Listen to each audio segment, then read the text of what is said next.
भगवती शक्ति के मध्यकालीन व्याख्याकारों में संत समर्थ स्वामी रामदास का अत्यंत महत्वपूर्ण स्थान है।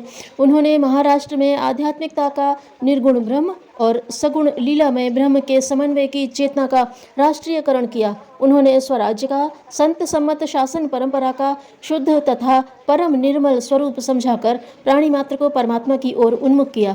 जिस समय देव दुर्लभ पवित्र भारत भूमि में विदेशी शासकों की धार्मिक कट्टरता अपनी पराकाष्ठा पर थी, कुराज्य का बोलबाला था, भारतीय संस्कृति का गौरवमय भविष्य अंधकार के सींचों में तड़प रहा था।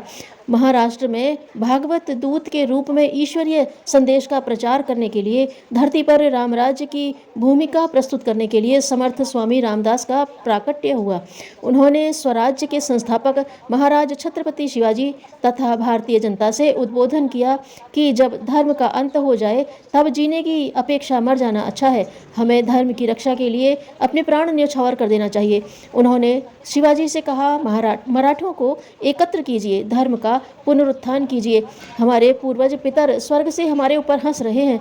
समर्थ रामदास ने उस समय छत्रपति महाराज को धर्म राज्य की स्थापना के लिए अपनी वाणी और व्यक्तित्व से प्रभावित किया था। संत समर्थ रामदास ने प्राणों की बाजी लगाकर स्वदेश स्वधर्म तथा स्वराज्य पर सर्वस्व न्यौछावर करने का पाठ पढ़ाया। समर्थ रामदास के पूर्वज भी बड़े भगवनिष्ठ और धर्मपरायण थे। उनके पिता सूर्याजी पंत भगवान सूर्य के अनन्य भक्त थे। उन्होंने 36 वर्ष तक प्रकाश पुंज सूर्य की उपासना की थी, जिनके वरदान से उन्हें 2 पुत्र हुए। समर्थ रामदास द्वितीय पुत्र थे, जिनका जन्म सन 1665 में रामनवमी को ठीक दोपहर के समय हुआ।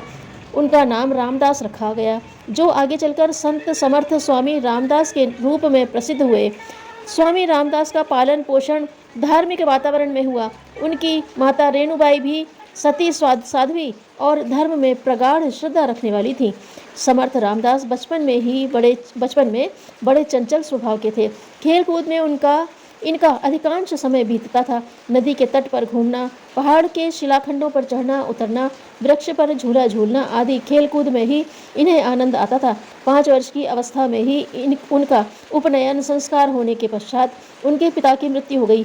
बाद में माता रेणुबाई ने उनकी शिक्षा दीक्षा का बड़ा ध्यान रखा और रामदास में शील, संयम और सदाचार बढ़ने लगे। वे प्रतिदिन 2000 सूर्य नमस्कार करते थे। जब रामदास की अवस्था 12 वर्ष की हुई, माँ ने उनका विवाह करने का निश्चय किया। पहले तो वे विवाह करने से मना करते रहे, पर माँ के बहुत आग्रह पर जैसे तैसे मान गए। वे सज धज कर विवाह मंडप में आकर बैठे। ब्राह्मणों ने महाराष्ट्रीय प्रथा के अनुसार वर वधू के बीच अंतरपट वाला विधान संपन्न कराना चाहा। उनकी समाप्ति पर ज्यों ही पंडितों ने शुभ मंगल सावधान की ध्वनि की, रामदास के अंतः चक्षु खुल गए। वे तत्काल विवाह मंडप से भाग खड़े हुए और गोदावरी पार कर प्रभु रामचंद्र की तपोभूमि पंचवटी में पहुंच गए। बताते हैं कि पंचवटी में उन्हें श्री राम प्रभु का साक्षात्कार हुआ। इस घटना के बाद उन्होंने तपस्वी जीवन आरंभ किया। वे रात के पिछले पहर से उठकर श्री राम का चिंतन करते थे।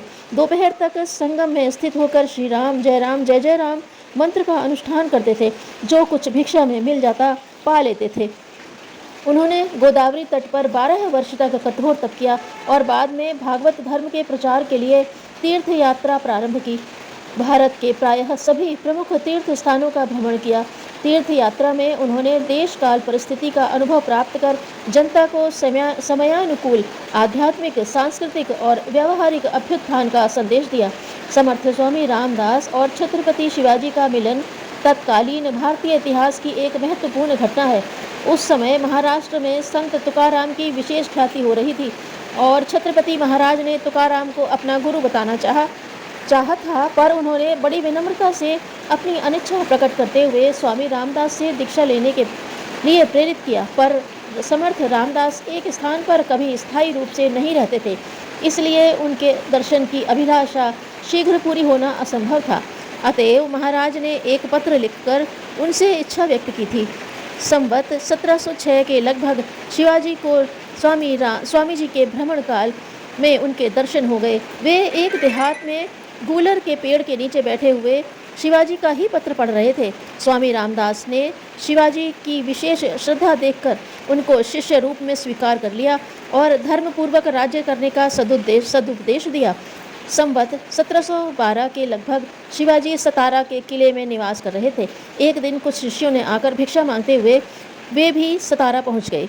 शिवाजी ने बड़े आदर से उनकी अगवानी की और पद पूजा करते हुए एक पत्र लिखकर उनकी झोली में डाल दिया। पत्र में लिखा था कि आज से मेरा समस्त राज्य गुरुदेव का है। उन्होंने शिवाजी की परीक्षा लेनी चाहिए।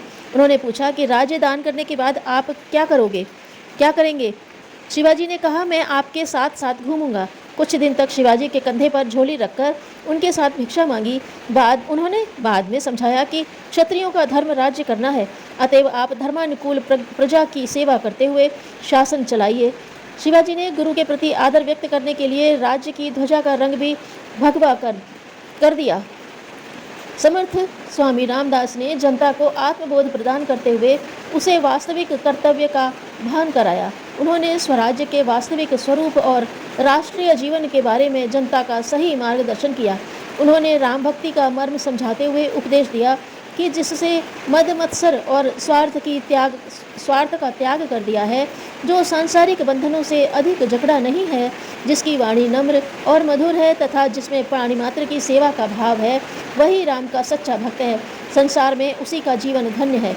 संत समर्थ ने वर्णाश्रम धर्म में बड़ी निष्ठा प्रकट की, पर ऐसा करके भी उन्होंने प्राणी मात्र को अपने राम का स्वरूप मानकर ही नहीं, समझकर भी उपास्य बताया, आदरास्पद कहा। आत्मकल्याण और लोकहित को सत्य की ज्योति से प्रज्वलित कर संत रामदास ने संतत्व के सच्चे स्वरूप का आदर्श प्रस्तुत किया। समर्थ रामदास ने सभी शास्त्रों का मंथन कर एवं आत्मानुभूति का प्रश्रय लेकर दास बोध, मनाचे, श्लोक आदि के रूप में दिव्य आध्यात्मिक साहित्य का सृजन किया है। समर्थ का दास बोध भक्ति, कर्म और ज्ञान का समन्वय ग्रंथ है।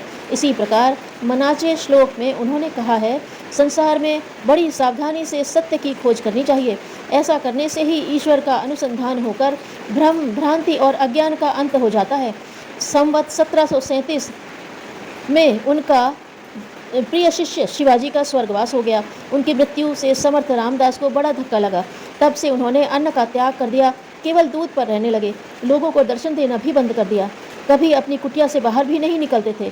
संवत 1739 की माघ कृष्णा 9 को उन्होंने सज्जनगढ़ में इस संसार से महाप्रयाण किया। अतः अंत समय में